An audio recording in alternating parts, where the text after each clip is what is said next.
There is a world between our world and the world of the dead, the underworld. One man walks the banks of both sides, bringing justice from beyond the grave, from beyond the river Styx. Styx, Episode 2, The Mindbender.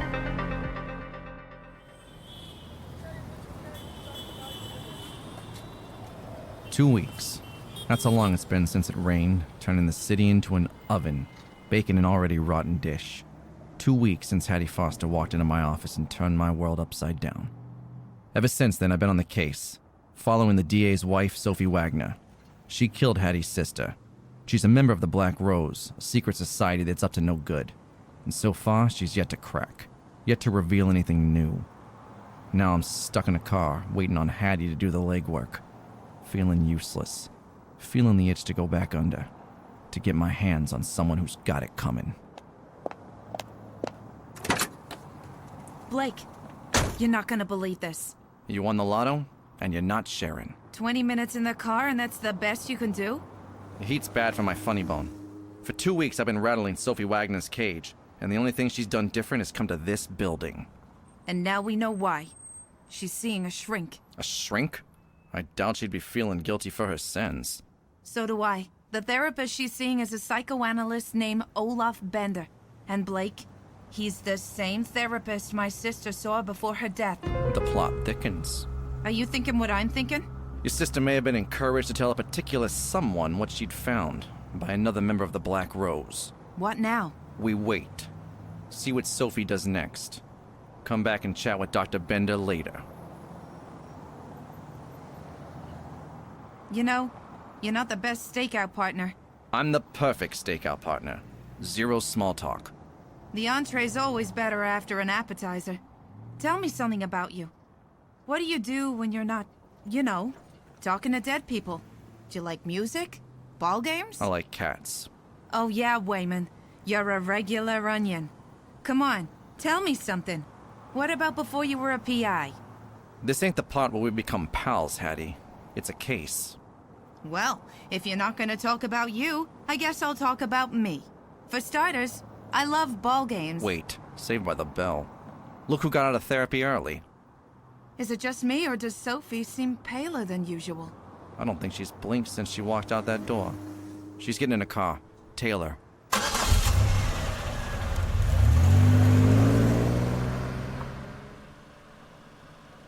This isn't her usual route.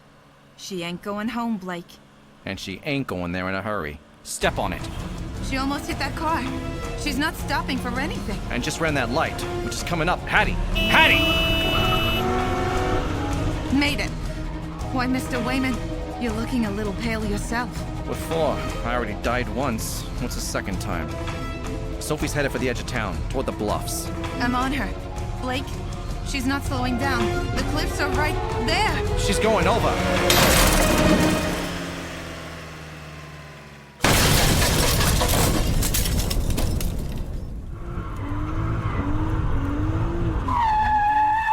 Can you see what happened? Hang on.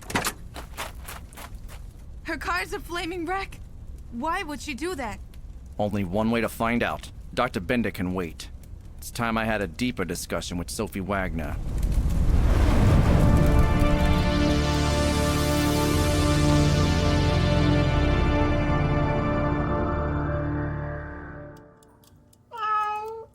I'd never let anyone see me take the sink except for True and Sphinx. It's no fun for me, I'll tell you. Needing help out of the chair, into the water. True says I turn blue, and that I look as dead as Julius Caesar. But I guess Hattie needs to know what she's gotten herself into. True sets the clock, gives me a shot. As I drift off, I hear him talk. Is it like this every time? It's awful. I wish there was some other way. Wish he didn't have to go at all. But he's done a lot of good down there, more than he admits. How do you know when he's there? In the underworld city, his eyes flicker under the lids. He mutters, like in his sleep. I hear names. Conrad, Lupo, the boatman. I've asked him what it's like, but... He ain't exactly garrulous. Like a can with no opener. He needs to talk to someone. He's got more scars than the ones that show. He's got you. For what it's worth. Oh, what about you, Miss Forster? Who do you talk to about your sister? Honestly, I'm fine. You learn real quick in this biz that honesty and truth ain't always the same. You got us now. Remember that. Yeah. And I intend to pull my weight. Where you going? Blake has his ways, and I got mine. I can't go to the underworld, but I can go undercover. Dr. Olaf Bender had something to do with my sister's death. I'm gonna find out what. Careful, Hattie. One wrong step with these people, and the next time you see Blake will be when he's in the ice and you're on the other side of that river.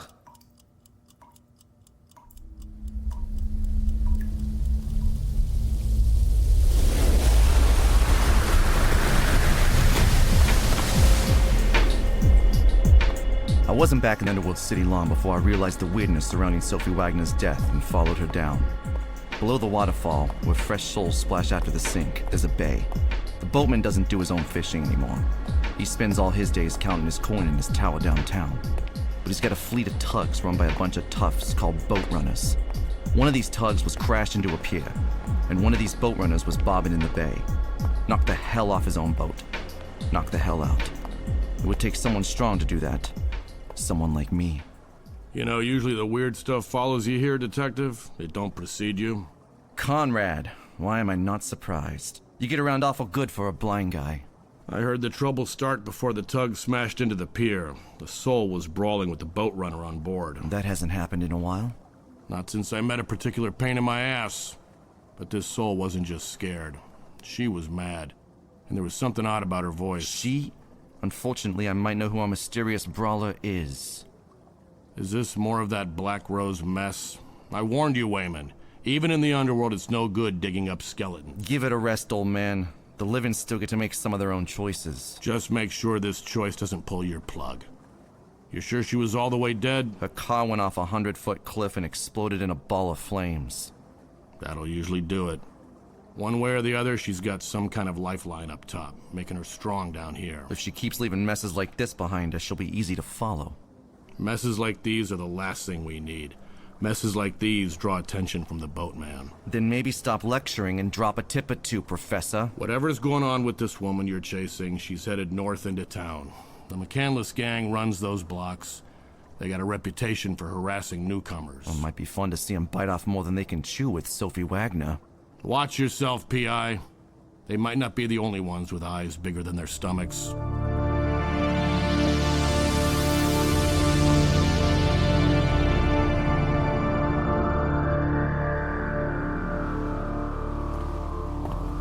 As much as I hated Conrad sticking a righteous finger in my face, he was right.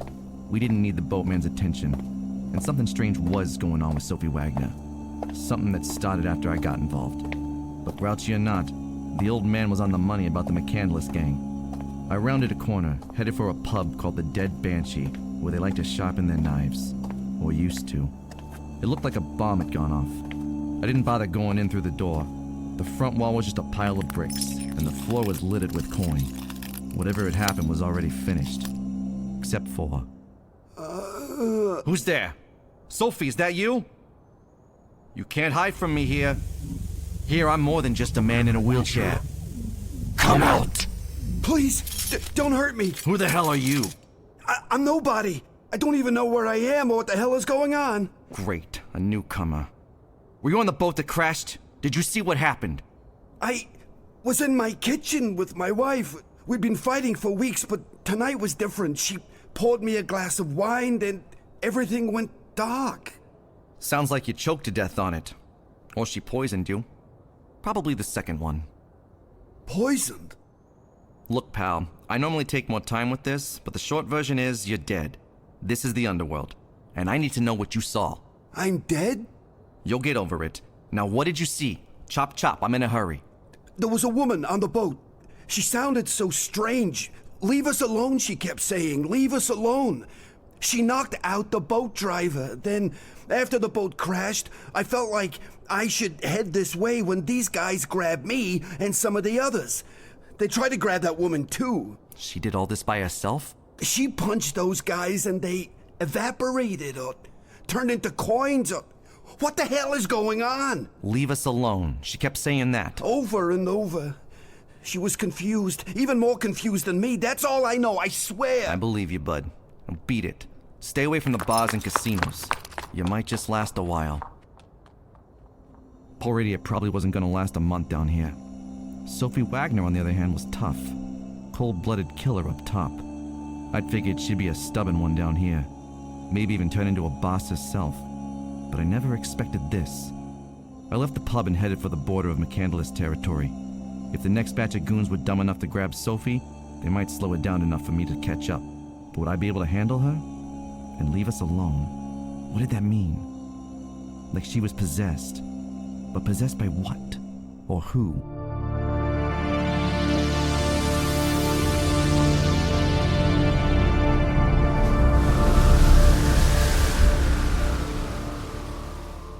It's a very lovely office you have here. Thanks for seeing me so last minute, Dr. Bender. You come highly recommended. Of course, it's my pleasure. Mrs. Richards, isn't it? Lorraine Richards. I've been having those dreams. I'll be most curious to hear about them. Why don't you have a seat? I tried looking you up and couldn't find much. Normally you guys have walls just full of certificates from where you studied. You're very observant, Mrs. Richards. Whilst I began my studies at top universities, I soon became bored with what they had to offer. An outside-the-box thinker, huh? The human mind is capable of so much more than the experts in my field dare imagine.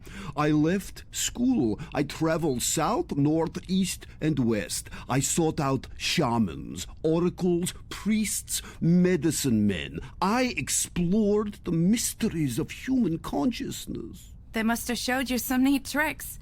These are some swanky digs for a shrink. Indeed, they did. In fact, I'll show you one. I'm sure you've seen a contraption like this before. Yeah, you swing one of the hanging metal balls against the others and they go back and forth. A desktop toy, but this one is special, very old. It was calibrated in Russia by Rasputin himself. It swings at a very particular rhythm. I actually have some more questions for you before we get started. Don't you want to tell me about your dreams? I want to ask you about one of your former clients, Oh, really? Laurie Foster. Yes, She died under your care. indeed she did. She was murdered. You have the strangest eyes.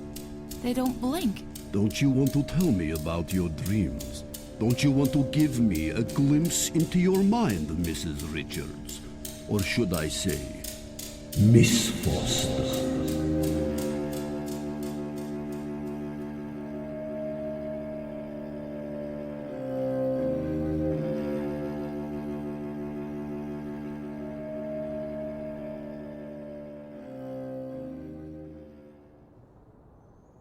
It didn't take long to find the next layer of fools who tried to shake down Sophie Wagner.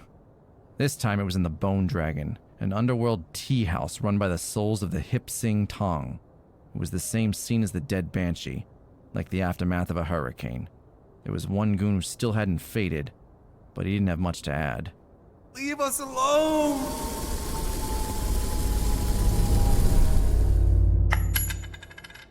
Very helpful. Leave us alone. What does that mean? Maybe she's speaking in the royal we. I spun around to find I was no longer alone, and that this night had just gone from weird to worse. I thought I smelled the musty hint of greed on the air. Lupo. Was hoping to not run into you this time. Well, I do like to get out and take in the city. Especially when my rivals are getting curb stomped into the fade. I mean, someone's gotta collect all this free coin, right? You're a real philanthropist. You know, when I first heard someone was on a rampage, I figured you had finally blown the proverbial gasket. But then one of my boys told me it was a newcomer. A tiny little lady. There's some weird shit coming down the pipe from your side of the river, P.I. Tell me about it. I'll leave you to your jackpot. Or maybe we can help each other out. I take out the garbage, Lupo. I don't work with it. Your coin's no good to me. Who said anything about coin? Perhaps I can tempt you with information. I got my own ears on the street. The old blind man?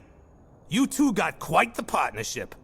But how far can you trust someone who's got ears but no eyes? You sure there's nothing he missed? Or maybe just something he ain't saying? I got no time for riddles, pal. Ever since I had the displeasure of meeting you, P.I., I've been asking myself, why would someone who could spend his nights in the warmth of the living choose to walk with the cold of the dead? Maybe he's looking for something he lost. Or someone. Get to the closer, Lupo. I've been needing some new muscle on my crew. Maybe, if someone can wrap her up long enough to listen, I can convince this brawler to sign on. My boys don't stand a chance, but you, me, and my crew will herd your lady into a warehouse. You take her down, find out what you need to know, then leave it to me. Do that, and I'll spill a little tea for you. How do I know what you got's worth buying? Trust me, P.I., it's sweet. Sweet as the scent of a rose.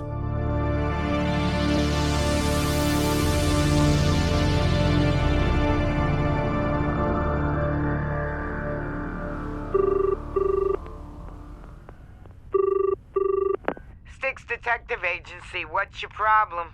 Hello, True. It's Hattie. Hattie? How'd it go with Dr. What's-It? Find anything out?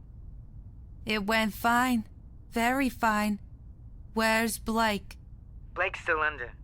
Say, are you feeling all right? You sound strange. I'm right as rain, True. I'll be there soon. I need to talk to Blake. We'll be here. Are you sure you're okay? Fine. Very fine. See you soon. Very good, Miss Foster. Now, what are you going to do? I'm going to go see Blake. And then? I'm going to kill him. Excellent, Miss Foster. Excellent.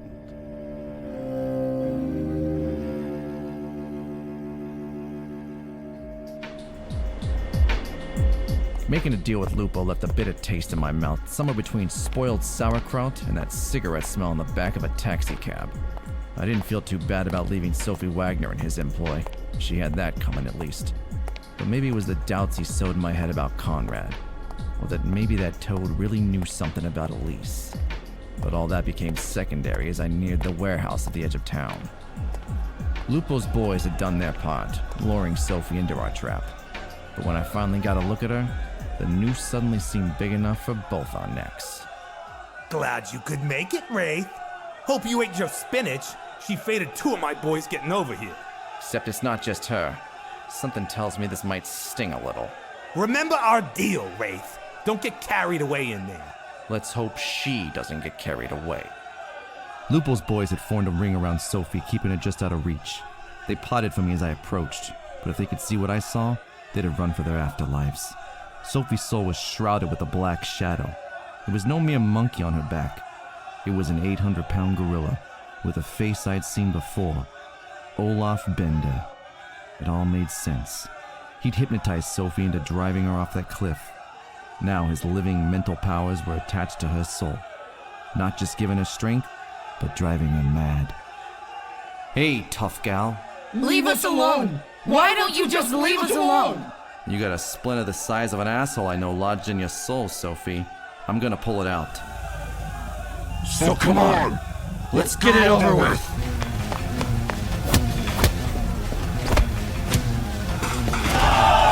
The pale faces of the souls around us got even paler when I went all dark and shadowy. But after the first punch from Bender's Sophie monster mashup sent me flying across the warehouse floor, I started wondering if I hadn't been the one to bite off more than I could chew after all.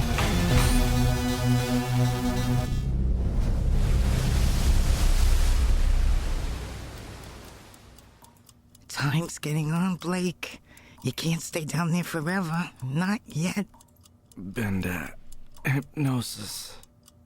Bender? What the hell is going on down there? Hattie, you back? I was just... Say, you okay? You're as pale as a ghost. I need to talk to Blake. He's not back yet. He's been mumbling about that shrink Bender. I think something's... Hattie, why do you have a gun in your hand? I need to kill Blake. Bender? Hypnosis? Ah, hell no! Hattie, no! Give me that pistol! Come on! I need to kill Blake Wayman. Snap out of it, Hattie! You're hypnotized! Don't pull that trigger! Must kill. No! Hattie, no!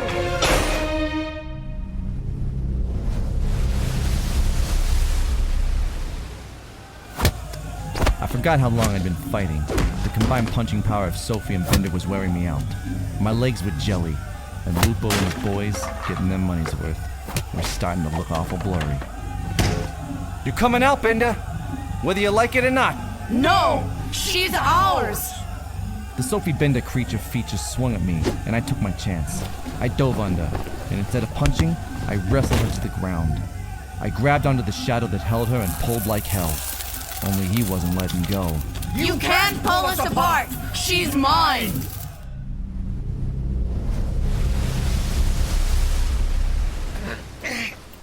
Oh, God, she's strong! Almost hit Blake with that shot! I have to kill. No, you don't! You're stronger than this, Hattie! Remember why you're here! Remember Lori! Lori? Your sister!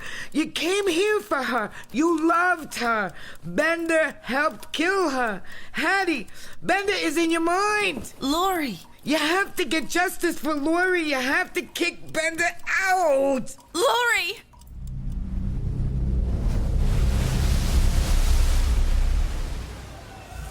I was just about out of strength, my grip on Bender slipping, when something happened. Bender's shadow buckled like he'd been hit with a tidal wave. His hold slipped. I squeezed with my last ounce of power and pulled. Let go of her, damn it! Let go! She's mine! You're coming out, pal, and you're coming out now!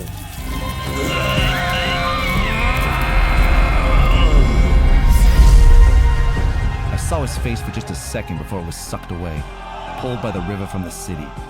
Lupo's boys seemed disappointed that it was over as Sophie slumped to her knees. No longer scared or mad, just lost. Sophie? Sophie Wagner? Is that my name? Do you know where this is? Do you know who I am? You're in the underworld. Don't you remember the car, the crash? I don't remember anything. Oh, God, nothing at all. Before my eyes, she grew lighter, her body turned into gossamer threads. She was fading. When I'd pulled Bender out of her soul, he'd taken all that was left of her mind with him. But before she was gone... There was a clock. It was huge.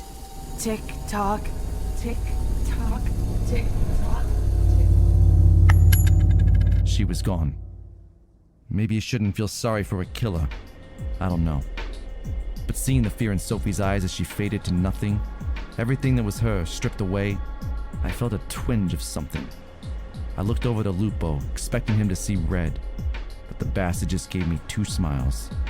One with the wicked grin carved across his throat, and the other with the even nastier one on his lips. He did know something he now wasn't going to say, but all of that would have to wait. My time was up.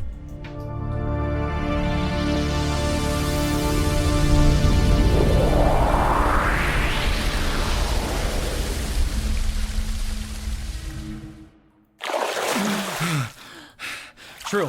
Hattie, what the hell happened in here? What do you mean? True, you got a bloody lip. Are those bullet holes? Just girl talk. Yeah, girl talk. Right. Girl talk.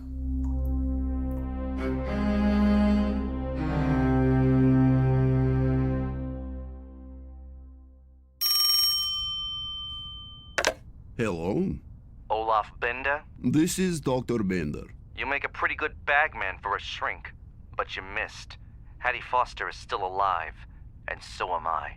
Who is this? Someone who's seen behind the curtain. You get in people's minds, but I think they get a peek in yours too. Tick-tock, Doc. The clock is ticking, isn't it? You don't know half of what you think you do. But I'm learning. One breadcrumb at a time. Sophie Wagner says hello, Doc. Who the hell are you? I'm the one who walks with the dead, Bender. Justice is coming for you. This side of the river or the next.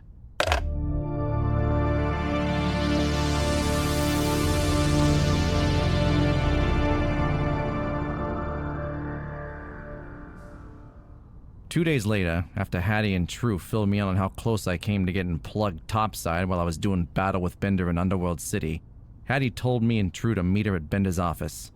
Only it wasn't Bender's office anymore. He didn't leave one nail in the wall. I talked to the building staff. They said no one had rented this space for years. They had no recollection of a Dr. Olaf Bender. He hypnotized them all. It was scary as hell having him inside my head. But you gave him the boot. Remember that. You and Lori both did. Lori?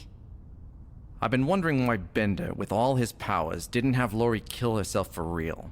My guess is he tried, but she was able to overcome him, which is why Sophie had to do it in the end. You had your sister's strength, Hattie.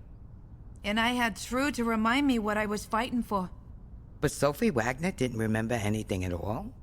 Nothing from her own memories. Though I think she got a glimpse inside Bender's mind. She saw... A ticking clock, wasn't it? Big and tall like a grandfather clock with old-fashioned numbers. I saw it too.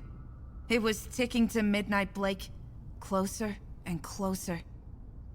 What did that mean? Hell if I knew. Felt like we were back at square one. Light on clues and heavy on dread. I was getting the sneaking suspicion that whatever plan the Black Rose had for this city was coming quicker than anybody was ready for, and would be a nightmare more than a few of us might not wake up from.